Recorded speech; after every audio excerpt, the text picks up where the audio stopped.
Sick of misinformation? So am I. So I decided to do a study, which I'll put on my website tomorrow. So we hear 1.9 billion Muslims in 57 sovereign nations. Islam is a global superpower with the objective to take over the world.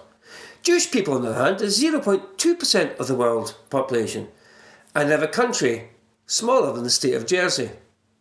So when we look at the demographics, Israel is a Jewish state. 20% of that state is Muslim, with those citizens participating in democracy.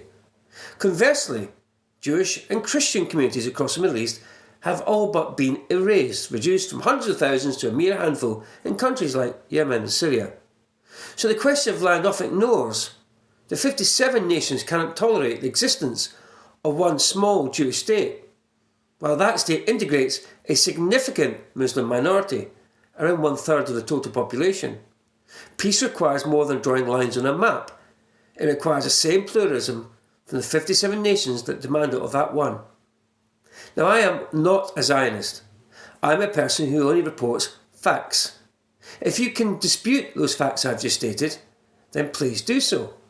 If I'm asked a rhetorical question on an emotional basis, why haven't you said this? Because I choose not to.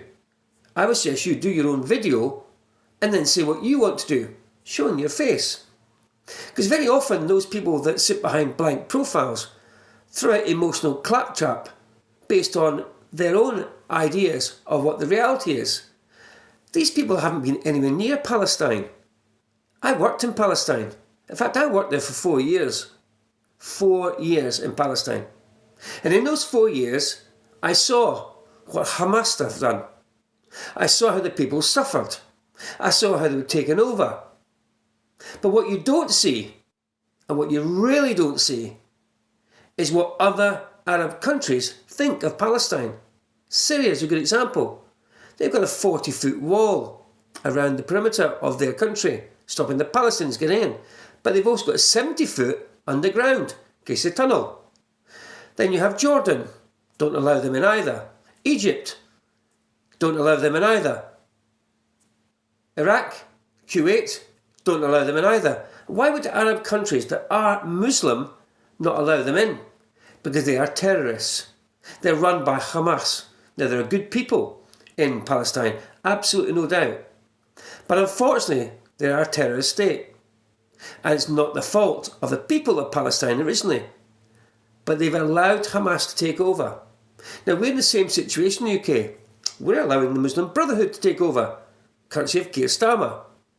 Imagine in 10 years' time what this country will look like unless we do something about it. So to finally answer one or two things, you can debate my information from my website when I put it up tomorrow.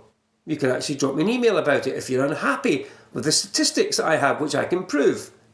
But don't put videos up of themselves showcasing why they don't agree with things. What they do is you cleverly put information on messages on your comments. I'll ask my followers to ignore them unless you agree with them. Then, of course, engage. But I'm not going to start to justify their diatribe or their information that could be misinformation, because I'm not here to justify what they believe in. I'm here to produce facts on information that I find interesting, and I'll continue to do so. And if you don't like that, then please unfollow me. It's not a problem, because I'll gain more people by being honest and truthful with facts than being drawn into an emotional diatribe with people who clearly don't want to engage their brain before they want to produce their own facts. Research is everything. I'm honest. I desire peace and stability.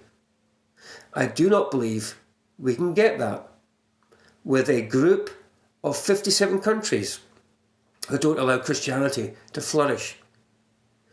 We're a Christian country. Should we let them flourish? You can answer that.